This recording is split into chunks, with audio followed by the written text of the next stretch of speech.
You're listening to the Impact Implosion on the Angry Marks Podcast Network.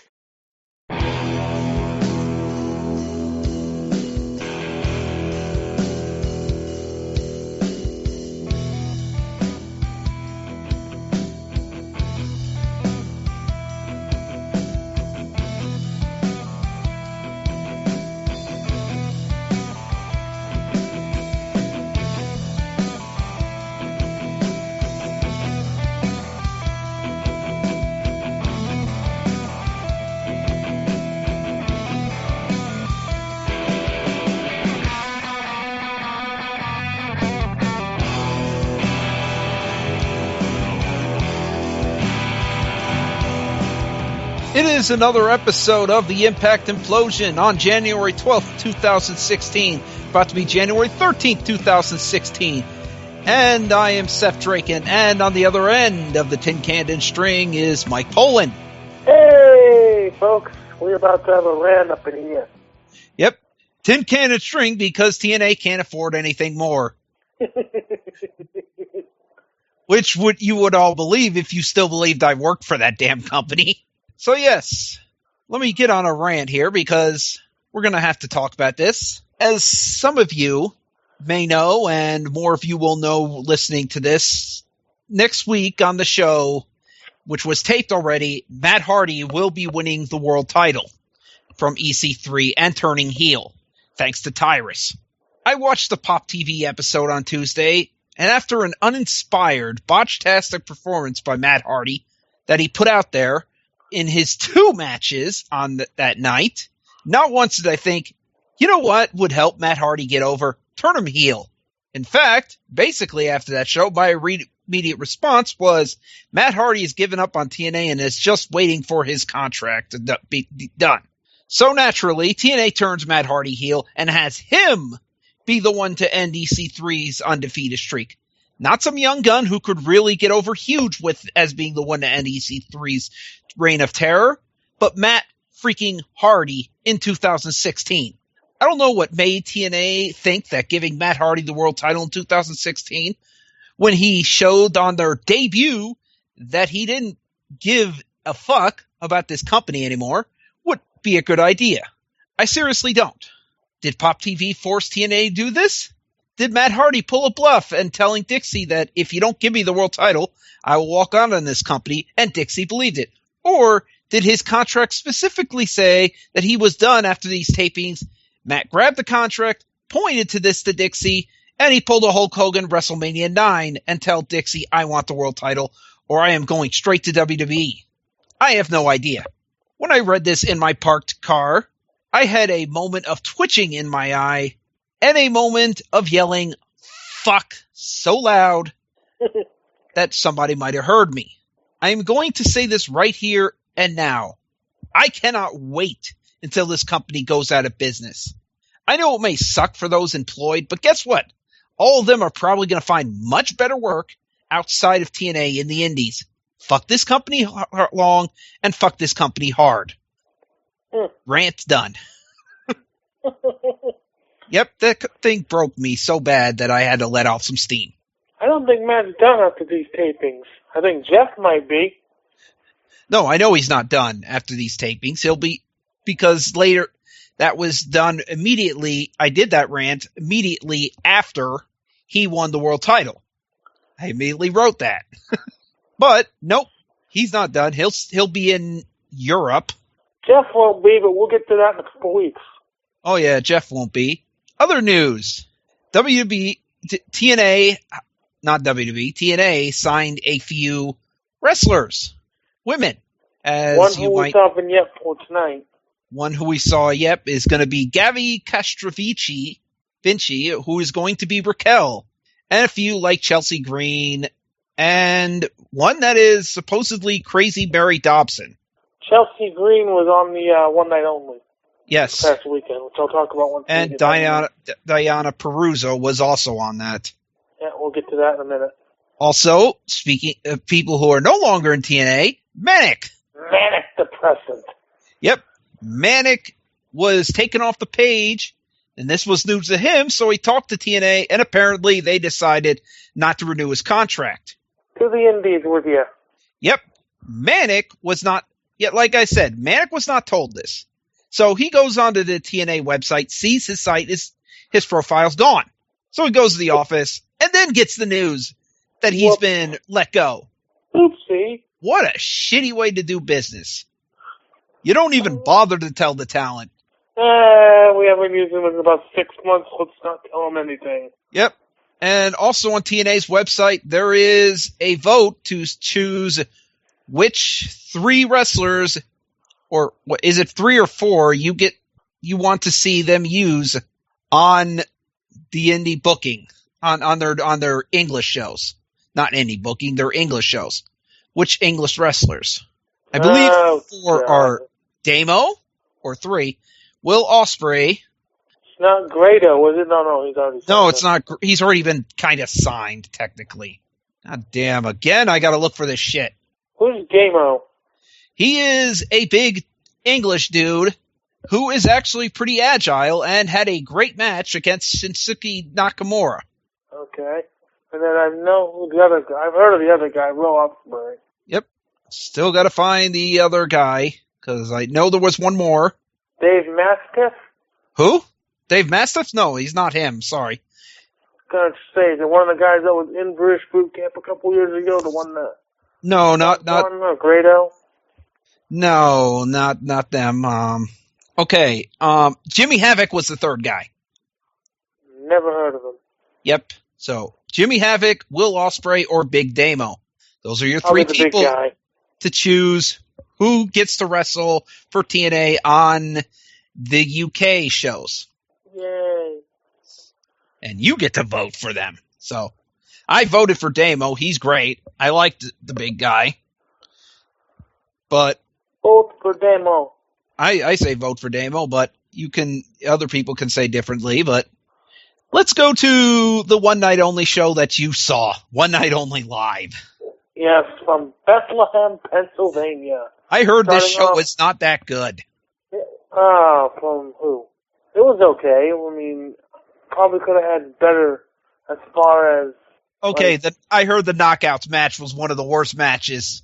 It's a gauntlet match. What can you expect from it? I heard from Dave Meltzer it is one of the worst matches he has ever seen this year. It's a gauntlet match, and we're only like a week in the year. Yeah. 2 weeks in the year.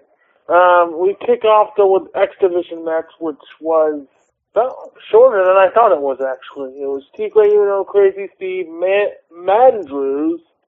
Mark Andrews. I'm not calling him Mandrews. No, but that's what they call him. And, of course, DJZ.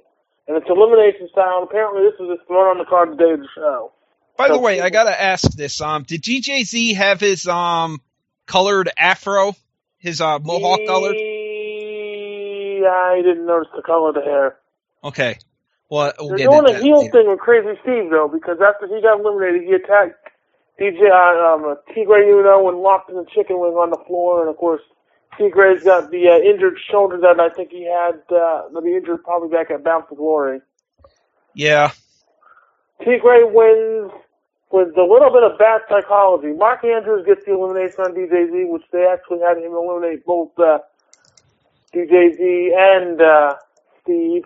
And then the psychology breakdown is that Mandrews works on the arm, and then Tigre wins with a freaking belly-to-belly flip off the top rope. So, oops on the psychology on that one. And then Crazy Steve goes crazy. No, that was after he got eliminated. Yeah. Freaking Not crazy after the match. It Oh. would have made more sense, but you know. Yeah.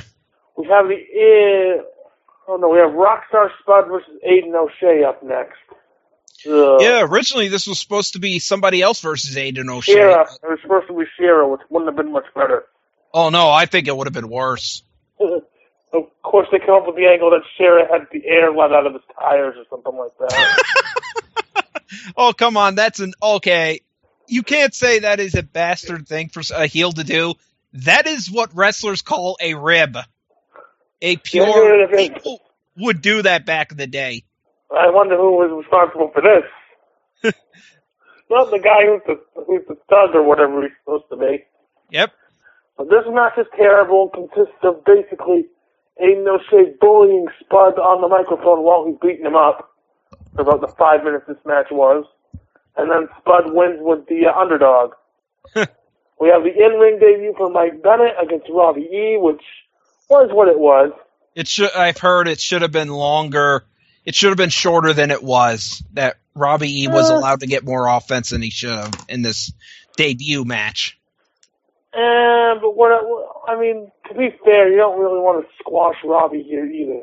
Look, this is a guy's debut match. You got to make him look strong, and then put him against one of the X Division guys. Then I know it was a bad Andrews or DJ Z out of that 4-way.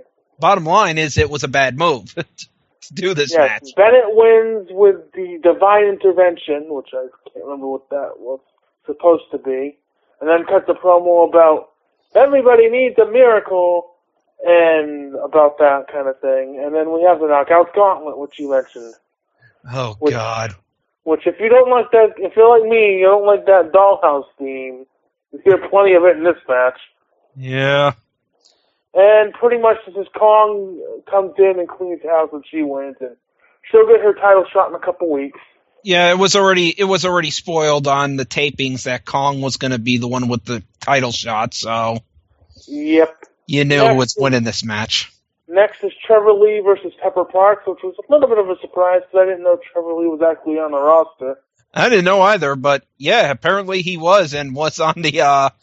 That explains why he was on the TNA roster page, even though we freaking were like, but he's part of GFW. Well, apparently TNA scooped him up. Yep. And Trevor Lee actually gets the win, and of course, we'll get to what they're going to do with him in a couple weeks. Oh, God. Yeah. Oh, by the way, at the end of the X Division match, Gregory Helms showed up again. Oh, They're calling him Gregory Shane Helms, which is stupid. Well, I think that's kind of, Shane is, I think, his middle name, so. Oh, okay. I thought it was just something they were calling him. No, it kind of makes sense. Gregory Shane Helms. I'm like, okay, I didn't know that was his actual name. Yeah, that is his full name, Gregory Shane Helms. We have a Pope segment in the ring, and he brings out Grado, and this is basically to set up Monsters Ball with him and with Grado and Abyss.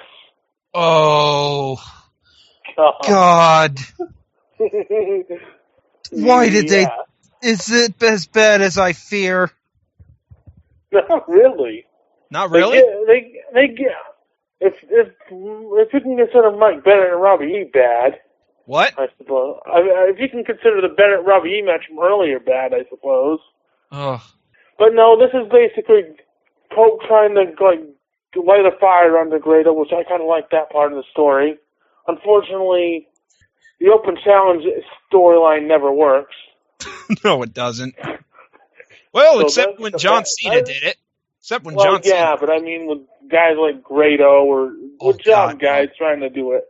Yeah. Because you know they're going to lose. And Abyss wins with a chokeslam on the tax. Oh, yeah. Because it's an Abyss match. He also used Janice. And of Did he hit him with Janice? No. And then Grado got Janice and did a dance with him, which led to the chokeslam on the tax. Grado did a dance with Janice. Yes. Are you anyway, what's next? There are 9 matches here. I'm trying to remember everything. I think the tag titles is next. And this was very good. About 10 minutes long. It was too short, though. Tag champs had to retain. Yep, and they also seem to be... It would seem to me that they're teasing Kurt Angle and Davey Richards for a match eventually here on Angle's Farewell. Because they had a couple of stare-downs during the match. And the Wolves retained by defeating Drake and Goddard, of course, because you're not going to have Angle and Drew lose before their match. That we'll talk about in a little bit. By the way, I gotta ask, did Eli Drake have his head kind of shaved? Got a haircut? Yes, and he's getting over. Yeah, I was like watching this episode of Impact, and I was like, I thought they were Enhancement Talent. I'm like, that's DJ Z, because DJ Z didn't have his hair color. Jesse Goddard's looked the same, but the most confusing one was freaking Eli Drake, who was like he got a haircut. Eli Drake. Eli Drake. He Drake. Anyway, our semi-main event match is Lashley and Tyrus. Not much needs to be said here. Oh, God. Why? This was awful. I'm sure it was. The best part was Lashley's promo before the match, because it was just, Tyler's cost me the title shot, and I'm going to beat him. Oh, God, they gave Lashley a mic, too. Well, it was Borash doing the interview, but it was like 10 seconds, and Lashley's like, Tyler's cost me the title. I'm still mad. I'm going to beat him. And I have a very effeminate voice. Lashley wins via spear after ramming Tyrus' head into an exposed corner like 12 times. And the ref got bumped for some reason. And your main event is the Beer Money reunion. And this is probably the best match on the show. It's the longest match on the show, other than the Gauntlet. And, of course, if you don't know who wins, come on now. Beer Money gets Bram and beats him with the DWI.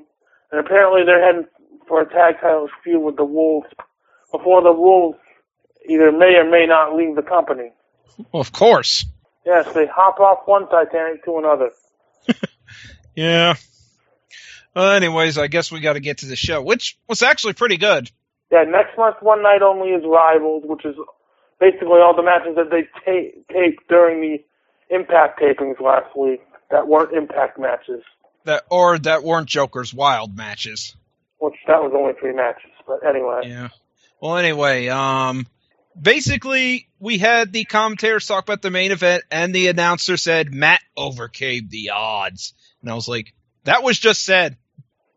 Matt Cena, yep. So then we see Kurt Angle coming into the building, and Josh says the cameras will be around Kurt Angle all the time. And I'm like, so no private time for Mr. Angle, I see. And we also get a Beer Money celebration, which is going to be tonight. Yay. And here comes the man who is right now yes, your world heavyweight. Segment first. Oh, we did? Okay. That's with EC3 looking at the belt and says, Tyrus comes in and says, boss, you ready? Yeah, boss, you ready? And he's like, yeah. So here comes EC3 to the ring. This is not a celebration, it's about vindication. Yep, vindication, and yet we have not seen him shove it in his ungrateful aunt's face. Oh, it's because Dixie's not on these tapings for some reason. Yeah, so EC3 chants. Although there were a few people that said EC3 sucks. I think he's starting to win the fans over at this point. So anyway, there was this part moment of the reason why they did the title switch. There was a moment with Tyrus and EC3, which should have set up a feud with Tyrus going on his own. But we'll get to that next week. That ain't happening. It could set up a feud, but it'll be Tyrus being one of Matt Hardy's lackeys. Matt Hardy's lackey now. Because of fucking course. Because we don't want him as a singles guy. No. Well, actually, that would be for the better. Although, yeah, you basically just said to him, nope, you're a butt. Title shot for you. You're a minion.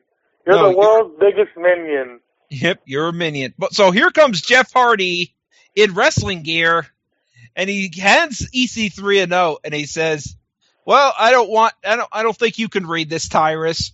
Oh, so boy. I'll let EC3 give it since he You can't read. You can't read." And EC3, well, I can read this, and it obviously says your doctor's cleared you to compete. He just basically bullshit. He just basically was nonchalant about it. By the way, Jeff also gave EC3 props, and EC3's jaw dropped. It was great. He gave me props. Yeah, that was a good part. And then they bring out Shinron. No, actually, first Jeff wants a title shot, and he's not going to get it. Well, I've always wanted to do this. I've been dreaming of this a long time. So your request has been denied. Whoops. But instead, you're going to face this masked guy that I found. Yep. So he says, this masked guy comes over, he's like, hold on. You need some theme music, man. So he gets some generic theme music, and EC3 is singing the theme music. I missed that. Yes, you could barely hear it, but EC3 was singing some of the theme music. He's lip-syncing it. No, he wasn't lip-syncing it. He was singing it on the mic as it wasn't part of the actual theme. He was adding in words to it. Yeah. He's blue. He's a masked guy. Sound like Edwin Christian singing a Masked Man theme song. So, yep. EC3. You're about to lose to Jeff Hardy in 5 minutes? 3 minutes, actually, it looked like. And EC3 did ring commentary. And they said, well, that's about all you need to know about that. And he's like, well, I fired Jeff Hardy. He's like, Jeff Hardy quit. And he's like, only after I fired him. Remember the storyline, Josh Matthews. I know it was 4 months ago. I know, but Josh is trying to be the face here. And then we get to learn Mr. Anderson's new talk show. We'll get to that. And it is the dumbest name I have ever fucking heard for a talk show. Huh? No, seriously, that's what it's called. Huh? So anyway, we also have a Dollhouse interview backstage. And Kong is now replacing Taryn Terrell as saying, this is her house. Yes, and she also got the personality of the Popeye's chicken lady. Oh, yeah. Love that chicken for Popeyes. We do not mean anything racist when we talk about Popeye's chicken with Awesome Kong. No, they just gave her, it's either her or Mama Benjamin. Yeah, she just sounds like it. We are sorry if you think you that. You don't need to give Kong a frickin' personality. Just have her go out there and kick people's asses.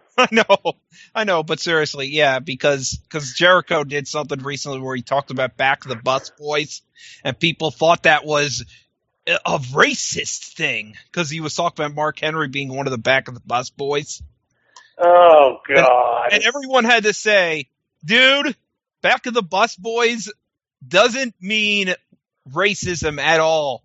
Back of the Bus Boys are the boys in the back of a long bus who play cards and have fun. Front of the bus, front guys go to sleep.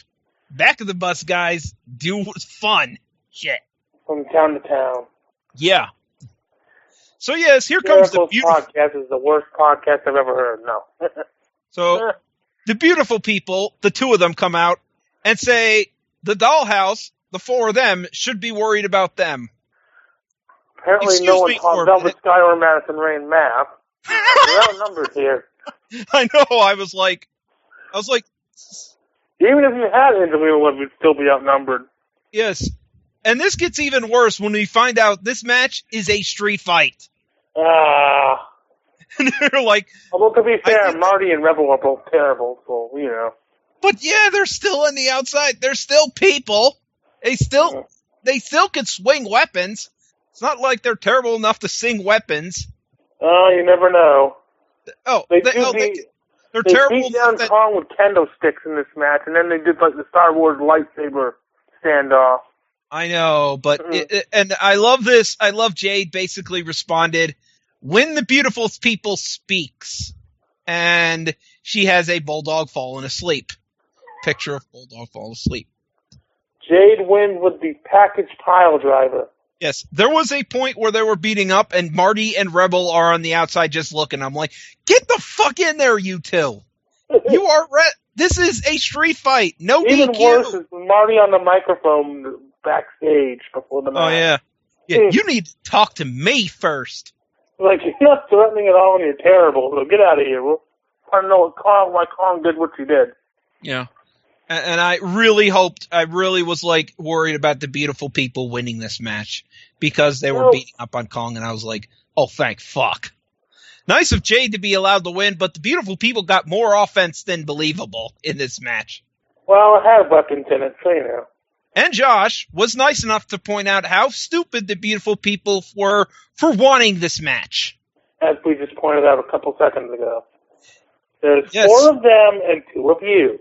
Yeah, and he's like, why would you make this a street fight match? At least be able to get rid of Marty and Rebel, and then you might have a chance. Yeah. And then we got previews for a new knockout coming up in Raquel. Or did we get Christy Hemi backstage talking about something. Not in the No, we crowd. got Raquel first, and then we got and welcome to Impact, and now it's time for the Beer Bash. Oh, yeah. Yeah. Why are they doing this with Christy? We're going to talk Especially, about this a half later. hour into the show. We're going to talk about that later because they do it again. I'm going to talk about it, but suffice to say, I'm not a fan of it either. Anyways. Reminds me of when they had Miz as the host of SmackDown when he first came in 10 years ago. Bobby Roode and James Storm come in, and they start apologizing to each other for stupid stuff they did. And they're like... your cowboy hat. What? You puked in your cowboy hat. I was like, I thought you said that. My dog did that. And he's like, no, it was me. I'm sorry I hit you in the head with a beer bottle. And I'm sorry I fell for the world title. I'm sorry I kicked you in the head so many times. And then it all just business. And Beer Bash gets interrupted by Eric Young and Bram, who I guess are a tag team now. I hate Bram, but I agree with how he thinks. That makes sense, Eric. Yeah. I agree with how he thinks. And Eric Young wants the King of the Mountain title, and he wants it now. Because it's like, it's mine! It's mine! I want to destroy everything good in your life, Bobby Roode. Yep. That belt, it belongs to me! And I'm like, when did Eric Young become Gollum? He's the Lord of the TNA ring. Yep. So, EY's getting a title shot right here and right now when we go to commercial break because the guys need to clear the ring. We need to get the crap out of here before we have the title match. And unfortunately, some beer spilled when they were doing some of it, so there was a stain in the ring. And I was worried. Well, him at a beer bash seems like it would be a normal thing. He seems like someone who would drink a pint of Guinness or something. I know, but I was like, with the beer bash, I was like worried about the stain in the ring. Because someone could slip on that shit. Yep. So anyway, they were on the outside, and this was some things the commentary said. These were, when you're Bram, it can be any year he wants it to be. And Pope's like, yeah, who's going to tell him he's wrong? And my response was that one fan who actually said, it's 2016. Luckily, I don't think Bram heard him. Yeah. The one fan that... isolate that clip and put it in a Boxmania video. Yeah. The one you could hear the fan say, 2016, man. Do you own a DeLorean? So, yeah. Rude bomb for a 2 count. Bram grabs the ref. Which should be a DQ, but it's not. No, Beer Money beats up on Bram and then starts doing their taunts. Eric Young takes out James Storm, directs the ref to look at him, and then low blows Bobby Roode and pile drives him. Look over here. I'm going to distract you. Ref, look over here, man.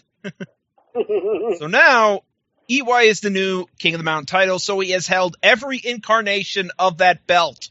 The TV title, the global title, the Legends title. Yes, he has held every incarnation of that belt. I am not kidding. People that actually remember this stuff. So next is the Mr. Anderson talk segment that I had heard bad things about. God. But before that, we got Mike Bennett backstage talking to EC3 and sucking up to him. But EC3 blew him off, and he's like, dude, you blow me off, man. I'm the future, man. And he's like, well, you're a rookie, man. You just came here last week. I'm the champ, man. And he's like, well, you're the champ now. That sounds like a playground town. Well, you're the champ now. Yeah, he's like... So, this show, not off to a good start with the theme music. A theme music that sounds better in a mystery noir. It's not off to a good start because Mr. Anderson is terrible. But anyway. The crowd sees it is booing. Are there any assholes in the crowd? Yes, they're booing you. No, hey, asshole in the crowd. Seriously, he sounds like that. Welcome to my show, huh? Hey, guys, hanging out with Norman Rubin before the show? What? You drunk?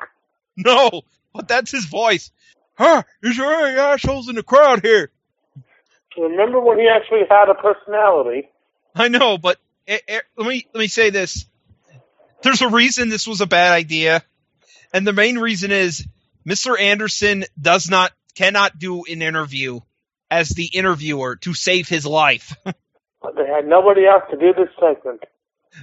Just have Matt come out and do it. Oh, they had a bunch of people actually who could do this, but nope. TNA's like Josh Matthews, Pope. Yeah, they had a bunch of people who could do this, but they didn't. Borash. Yeah. This was terrible. This was god awful. I want to get to my guest who choked, and that is Matt Hardy. Matt freaking Hardy. Matt Hardy comes out with his wife and kid. His kid in that little Matitude onesie. Yep. Revy with that scowl. Yeah. Revy keeps just standing there, and Matt's just like, dude, I didn't lose. I was the only person in this tournament who didn't lose a match. And I'm like, you lost you lost the most important one. And I was like, you didn't lose the World Title Series. I'm like, if you're talking about match play, you weren't the only one who swept your entire group. You weren't. Shira did too. Yeah, but he eventually also lost to Lashley. Drew Galloway swept his group. Also lost to Lashley. I know. I know. Still, they swept their group. Yes, but he's Matt Hardy the only one who went through the whole thing and didn't lose. And he's like, I didn't lose the main event. Eric Young pile drove me. A football team going through a whole season and then losing the Super Bowl at the end. And then he's like, Eric Young pile drived me. I would have won that match if Eric Young hadn't pile drived me. And he's like, and he no-sold it and beat him in another 90 seconds later. Yeah. And he's like, really? You're going to go with that excuse, buddy? That's the excuse, man. Why does he sound like Hank Hill? Because he does. Because he does. Now we're going to go back to selling propane and propane accessories. Get it, Bobby? What's propane, man? Damn it, Dale, give me back my lawnmower. Damn it, man, give back my lawnmower. Man, I'm going to drink beer here on the sidewalk. Well, Bobby takes out the garbage. Anyway, it was really bad. And the only thing that Matt talked about his brother being on his own, that he had nothing to do with it. And basically that he was going to give an offer that EC3 can't refuse. And then leaves, and they're like, hey, guys, come back. You show. Wait, come back. Come back. I guess the show's going to end. Oh, that's that first episode of Huh. Please don't do a second one. No, please, God. Oh, and of course, Rebby gives him the scowl as she walks away. And I'm just like, oh, dear God. This we need a Jim Cornette face for that. This is like this may be an early contender for a turducken, especially if they freaking continue with this, because, oh dear God, this was bad.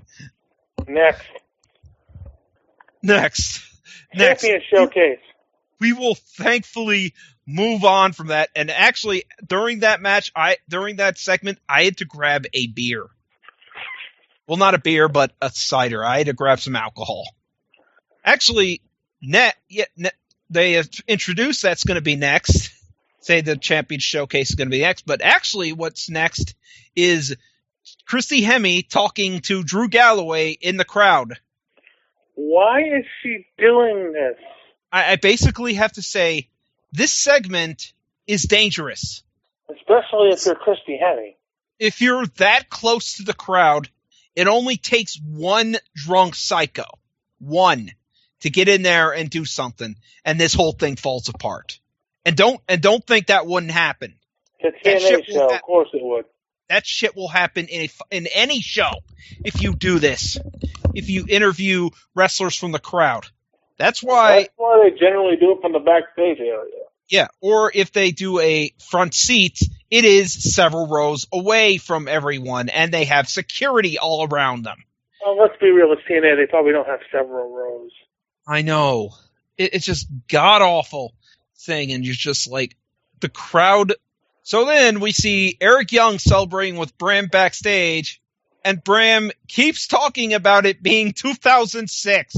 So I guess they've officially given that his gimmick. Made that part of his character. 10 years in the past.